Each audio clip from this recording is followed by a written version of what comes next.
Meus irmãos, a paz do Senhor.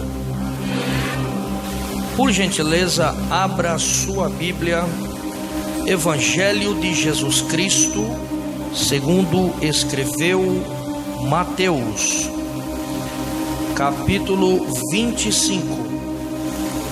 Evangelho de Jesus Cristo, segundo escreveu Mateus, capítulo de número 25.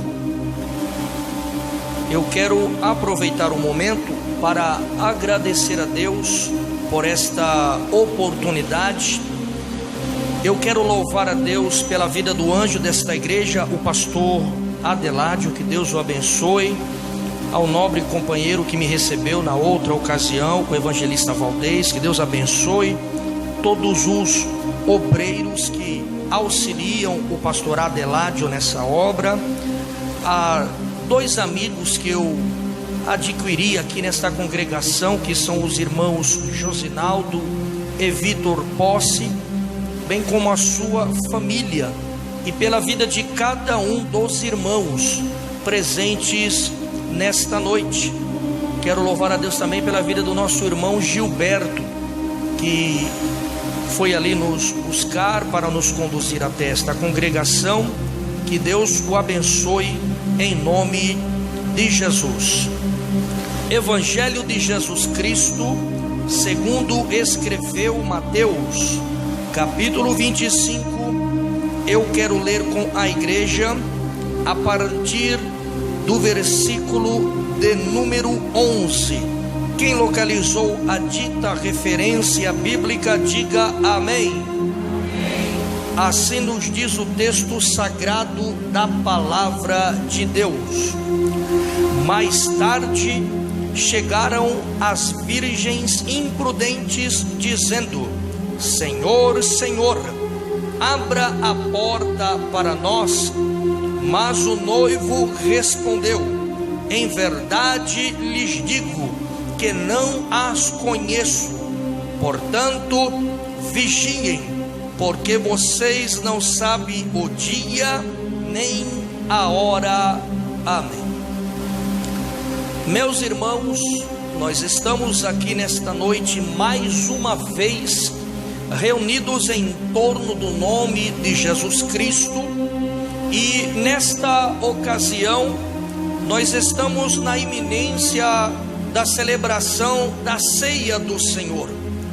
Como todos os irmãos sabem, a primeira vez que esta festa, este culto, esta solenidade, ela foi celebrada, a Bíblia diz que foi em Êxodo capítulo 12, versículo 21. Ali a Bíblia diz que o povo hebreu ainda estava cativo no Egito, e ali, por intermédio das mãos de Moisés, Deus estava prestes a dar fim àquele cativeiro que já durava aproximadamente 430 anos. E a Bíblia diz que Deus derramou 12 pragas sobre o Egito, e a última praga resultou na morte de todos os filhos primogênitos. A Bíblia diz que naquela noite o anjo da morte sobrevoou o Egito, e a Bíblia diz que aonde ele visse que sobre os umbrais das portas das casas não havia a marca do sangue do cordeiro, ele entrava no interior daquela residência e ceifava a vida do filho primogênito. E a Bíblia diz que naquela ocasião todo o povo hebreu que estava cativo no Egito, eles celebraram esta solenidade pela primeira vez, celebrando-se a Páscoa. A palavra Páscoa, ela tem origem numa expressão hebraica, Pesach, que quer dizer passagem, saída, ultrapassar um limite, ultrapassar uma barreira. E naquela oportunidade, a Bíblia diz que todos os hebreus que estavam cativos no Egito tinham que ter uma refeição que era pães asmos, que é pão sem fermento, e eles se alimentavam de raízes amargas, para representar a última noite naquele cativeiro. E a Bíblia diz que então, naquela ocasião, Deus deu o livramento e pôs fim e um ponto final àquela época de opressão e sofrimento.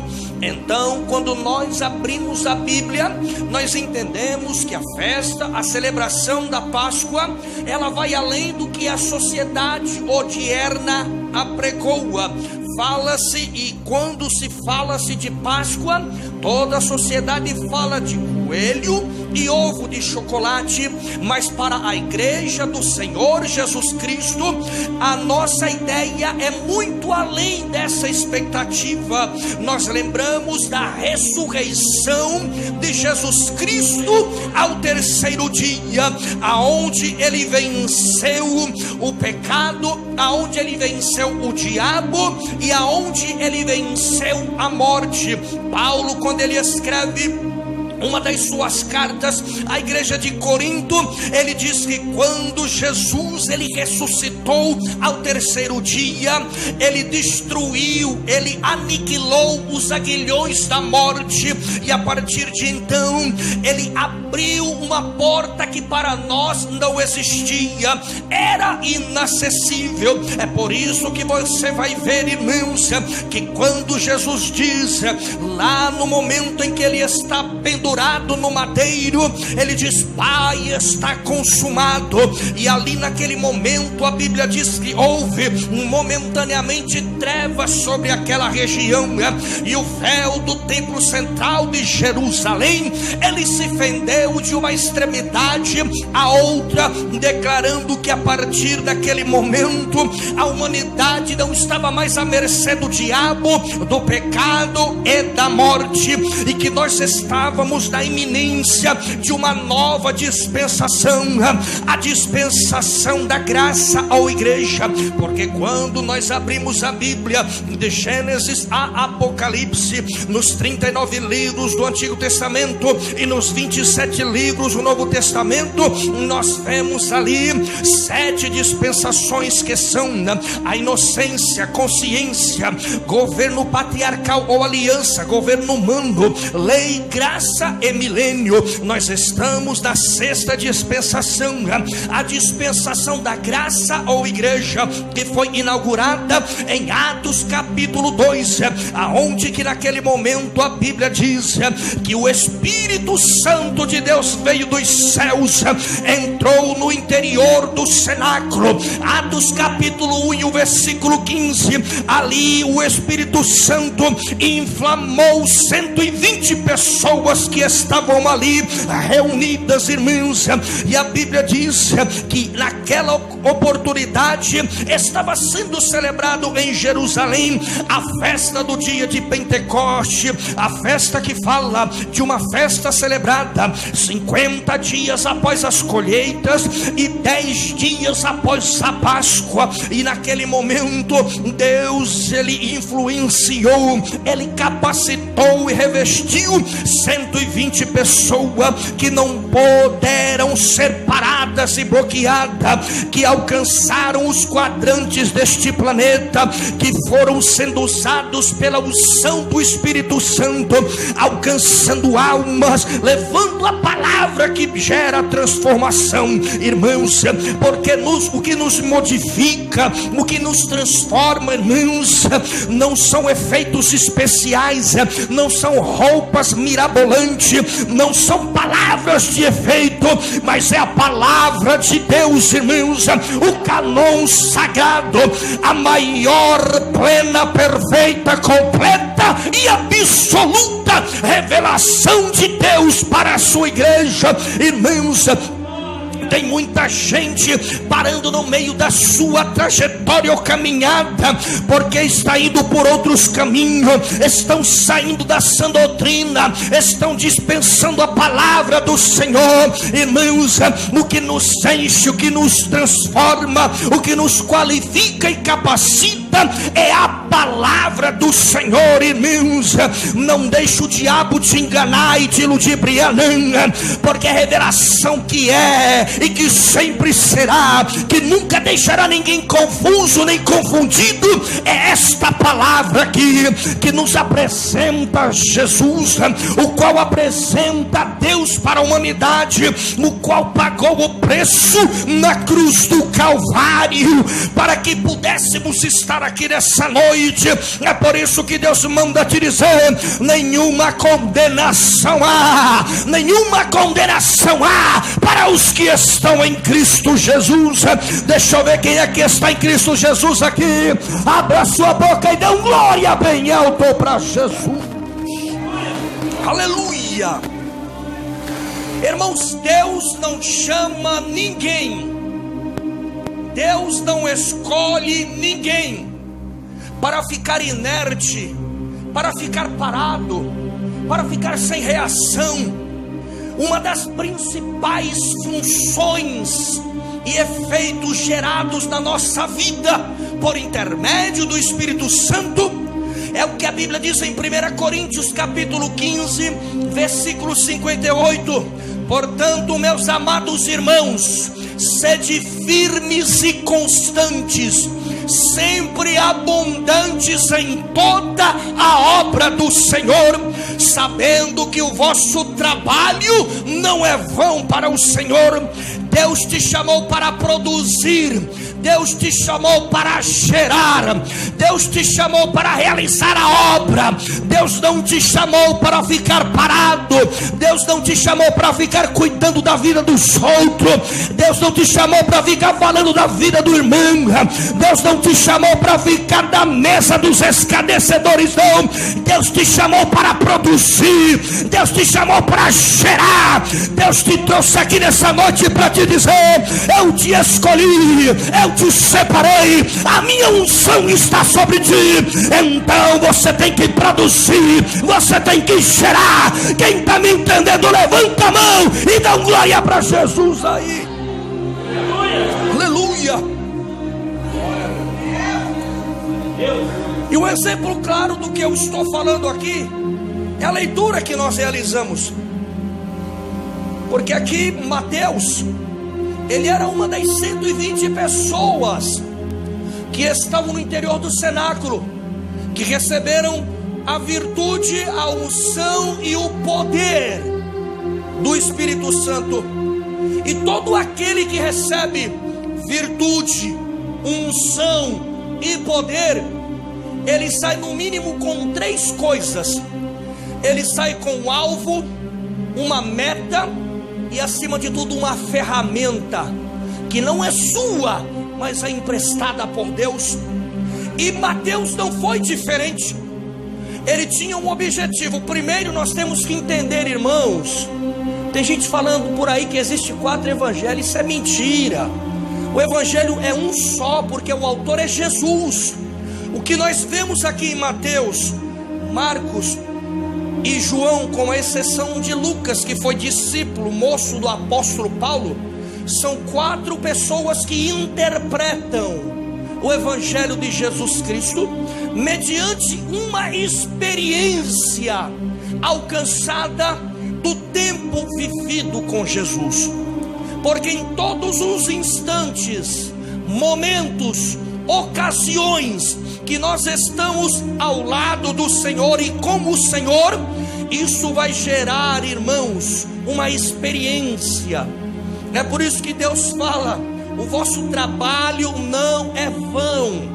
Tem um resultado, produz um efeito, vai gerar alguma coisa. Você nunca pode dizer que não tem nada, que está vazio, porque o Espírito Santo repousa sobre a tua vida. Você nunca pode subir em um púlpito e dizer para ficar só em minhas palavras, não, porque não é você quem fala, é o Espírito Santo quem te usa. Nós somos templo e morada do Espírito Santo. A Bíblia diz: já não vivo mais eu, mas Cristo vive em mim. Aleluia. Uma experiência que Mateus adquiriu com Jesus. Os irmãos que leem a Bíblia sabem que, se nós não estivermos errados, Mateus foi o primeiro que Jesus escolheu. Aonde ele estava? A Bíblia diz que ele estava na alfândega. O que é alfândega? Nada mais era do que um espaço que os publicanos, cobradores de imposto, escolhiam em praça pública, erguiam uma tenda, colocavam uma mesa e uma cadeira, assentavam-se e ficavam ali recolhendo tributos e impostos das pessoas que estavam debaixo da tutela de Roma. Quando Jesus olhou para Mateus, também chamado de Levi, olhou para ele e fez a pergunta: você quer me acompanhar? Venha comigo, deixe o que você está fazendo. Irmãos, Mateus não pensou duas vezes, ele deixou tudo o que estava fazendo e ele seguiu a Jesus. E neste período de 3 anos e meio, que foi o período que eles permaneceram ao lado de Jesus, eles foram doutrinados, discipulados, orientados pelo próprio Jesus, para exercer o ministério não na presença de Jesus, mas na ausência de Jesus, porque eles dariam continuidade à obra que Jesus havia iniciado. E então, quando ele sai do cenáculo, após receber a virtude, a unção e o poder do Espírito Santo, ele saiu dali com o seu ministério, alcançando uma envergadura, alcançando uma identificação com aquilo que ele apregoava. Porque, irmãos, nós temos que entender que quando Deus criou o homem, ele criou o que? Imagem e semelhança, duas palavras distintas que querem dizer, primeiro, identificar-se com aquele que o criou e professar a fé daquele que o chamou. Quando a Bíblia diz que o homem caiu, não é literalmente tropeçar, mas é perder a identificação com o Criador. E Jesus, na obra da cruz do Calvário, o que ele fez? Novamente nos devolver a identidade que o pecado tirou, novamente nos identificar com o Criador. A maior vontade do diabo é te tirar daqui, é tirar essa identidade, é te separar de Deus mais uma vez. Mas eu vim aqui nessa noite para pregar a uma igreja que tem identidade com Cristo, que se identifica com Cristo, e que o diabo, o pecado, a mentira e este mundo nunca poderão separar do amor de Jesus Cristo. É por isso que eu vim aqui nessa noite com temor e tremor, determinado a profetizar a você que nessa noite Deus vai te revestir, nesta noite Deus vai te blindar, nesta noite Deus vai colocar a armadura de Deus sobre você. Ele vai te armar, te paramentar, te revestir, e tu vai sair daqui renovado do alto da cabeça à planta do pé, e vai receber resposta do Senhor. Quem acredita nisso, dá glória, exalta e glorifique ao nome de Jesus. É por isso que Deus manda te dizer que nessa noite você não está de mãos vazias. Deus colocou uma ferramenta sobre as tuas mãos. Use essa ferramenta, utilize-a, faça da maneira que Deus te revelou que deveria ser feito. Não seja omisso, não fique parado, não seja inerte, vá de encontro àquilo que Deus te prometeu, exerça o ministério que Deus colocou na tua vida. Não se intimide com cara feia e porta fechada, porque as oportunidades quem cria é Deus. As oportunidades que você terá, elas foram previamente determinadas e preparadas pelo Deus que te chamou, pelo Deus Deus que te escolheu, pelo Deus que te trouxe aqui nessa noite, e é pelo Deus que vai te surpreender nas próximas horas, no Deus que vai te surpreender quando você pisar a planta do teu pé na sua casa.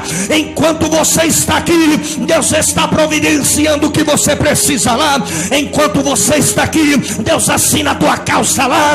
Enquanto você está aqui, Deus liberta o teu parente, a tua família, e o nome de Jesus será glorificado. Quantos acreditam, creem, tomam posse e recebem? Abra sua boca e dê glória para Jesus de Nazaré. Aleluia. No ato do arrebatamento. O que é o arrebatamento para nós hoje, irmãos? Porque por incrível que pareça, essa palavra para muitos soa como uma palavra inédita, que não se crê mais. Como assim? Tem muita gente dentro das igrejas, pastor Adeládio, que não acreditam mais na volta de Jesus. E como você pode provar isso? Através da conduta. Porque a conduta diz quem nós somos, quais são as nossas aspirações e quais são as nossas convicções pessoais. Quando você vê um crente falando mal da vida do irmão, criticando a liderança, sendo omisso, sendo rebelde, faltando do culto da sua igreja para ir em festas mundanas e pagãs, aí você identifica a fé dele aonde está.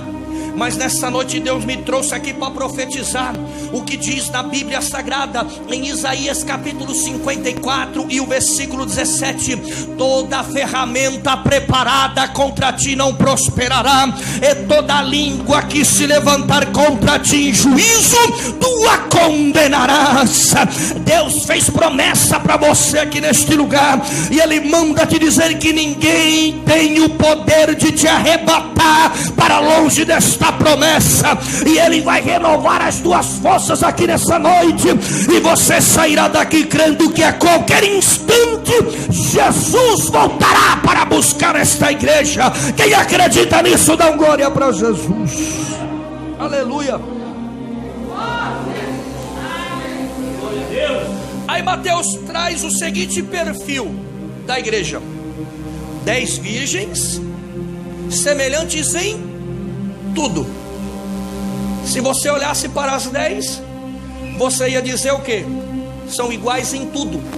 Só que havia uma diferença. Diferença essa que só pode ser vista no momento em que o noivo veio, na apresentação do noivo. Porque a Bíblia diz que as 10 adormeceram e foram acordadas subitamente, de forma atípica e inesperada, com a seguinte expressão: aí vem o noivo. O interessante, irmãos, é que nós lemos esta passagem e muitas outras, e às vezes nós lemos de uma forma tão corrida que não observamos as suas minúcias, o que estão entre. Às vezes não precisa nem você usar o recurso da exegese para saber o que o texto está falando. É só você ler de forma pausada e minuciosa. Você vai entender uma coisa: que quando as 10 são acordadas subitamente pela notícia de que o noivo estava chegando, o que nós falamos? Falamos que apenas 5 tinham reserva de azeite na botija para alimentar o fogo da lâmpada. Mas para que alimentar o fogo, irmãos? A Bíblia diz o que em Salmos? Salmo 119 e o verso 105: lâmpada para os meus é a tua, e luz para o meu. Esse salmo aqui, ele foi escrito para descrever o que separava as 10 virgens do noivo. Um caminho que estava obscurecido e que só poderia dar acesso a uma porta, que do seu outro lado estava o noivo. Só quem tivesse luz para iluminar o caminho e ter acesso até a porta aonde o noivo estava esperando. É por isso que você vai ver que as 5, que aqui a minha tradução chama de imprudentes, outras traduções chamam de loucas, elas ficaram desesperadas para ter a reserva de azeite na botija, porque elas sabiam que sem luz não ilumina caminho, sem caminho iluminado não se tem visão, sem visão não se sabe aonde se deve chegar. E quando nós por ele somos convencidos pelo Espírito Santo, a primeira mudança que ele faz é no nosso caráter. O que é o caráter?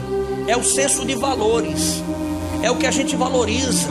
Aí Deus fala, ó, que você valorizava lá atrás, para mim não tem valor nenhum.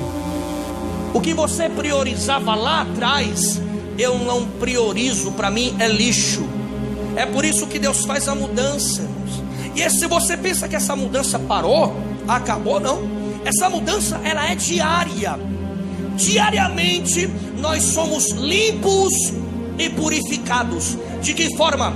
Lendo Bíblia, orando, jejuando e não faltando nos cultos da igreja.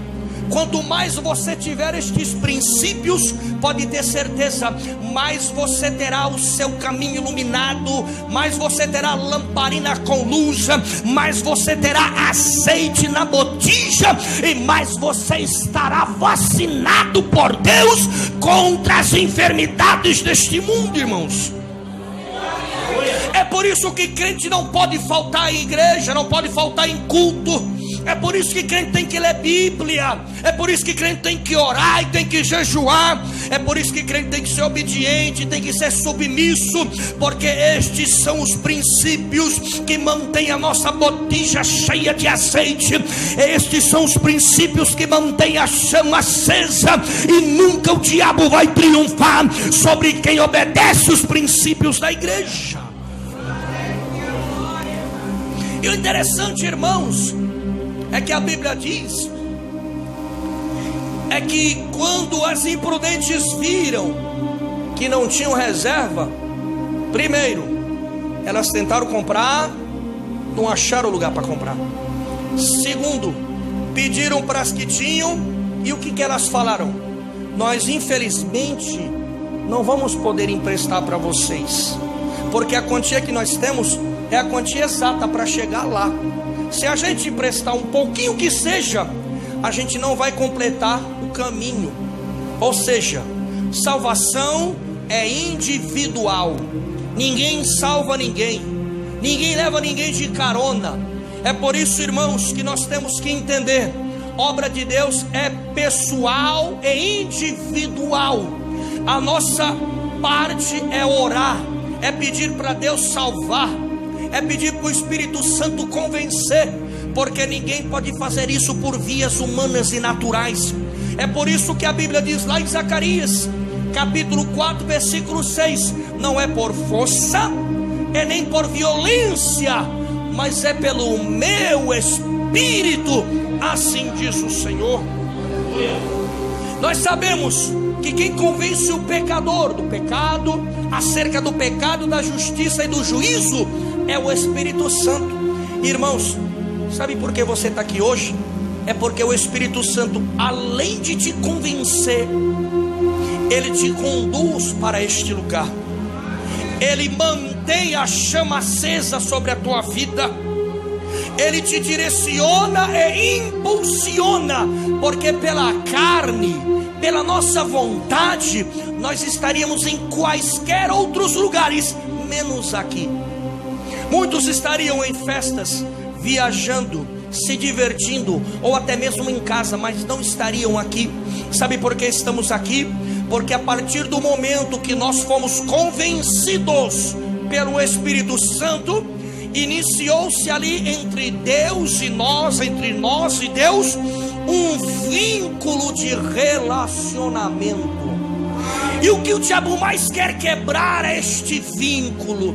Mas nessa noite aqui Deus manda te dizer que Ele vai renovar este vínculo, Ele vai blindar este vínculo, Ele vai alicerçar este vínculo, porque, irmãos, tempo de igreja não salva ninguém, o que salva é vínculo com o Deus desta igreja, o que salva é relacionamento com Deus, o que salva, irmãos, é a fé em Jesus Cristo, autor e consumador da nossa fé. Aleluia! Porque o que a Bíblia diz aqui, a leitura que nós fizemos, elas vão falar para o Senhor: Senhor, abre a porta para nós. E o que Jesus vai falar? Não conheço vocês. Quer dizer o quê? Que ninguém é salvo pelas obras, porque se fosse pelas obras seria muito fácil, irmão. Muitos comprariam oportunidades, muitos comprariam salvação, mas não é. É algo que você vai ter que sustentar diariamente, é algo que você alcança diariamente. Ou seja, você é salvo hoje, mas você não é salvo amanhã, porque aqui ninguém é adepto da doutrina de João Calvino: salvo hoje, salvo para sempre. Não, é uma salvação que você luta por ela diariamente, é uma salvação que você peleja para sustentá-la diariamente, porque quando chegar o tempo, o momento, a ocasião do arrebatamento, será algo simultâneo, atípico e inesperado, e neste momento serão descortinadas muitas verdades. Muitos que nós pensamos que seriam salvos não serão, e muitos que nós pensamos que não seriam salvos serão, porque só Deus conhece o interior de cada um, só Deus conhece as particularidades e as intimidades de cada um. É por isso que eu te digo aqui nessa noite: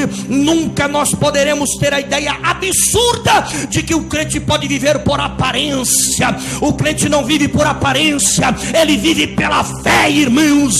E nessa noite Deus, Ele renova a tua fé, Ele sustenta a tua fé, e Ele manda te dizer aqui nessa noite: os dias amargos estão com os dias contados, o cativeiro está com o dia contado, o sofrimento está com o dia contado, mas enquanto não chegar a redenção plena, perfeita, completa e absoluta, continue alimentando essa chama, continue sustentando essa chama. Não deixe o diabo envolver você nos seus abismos, não.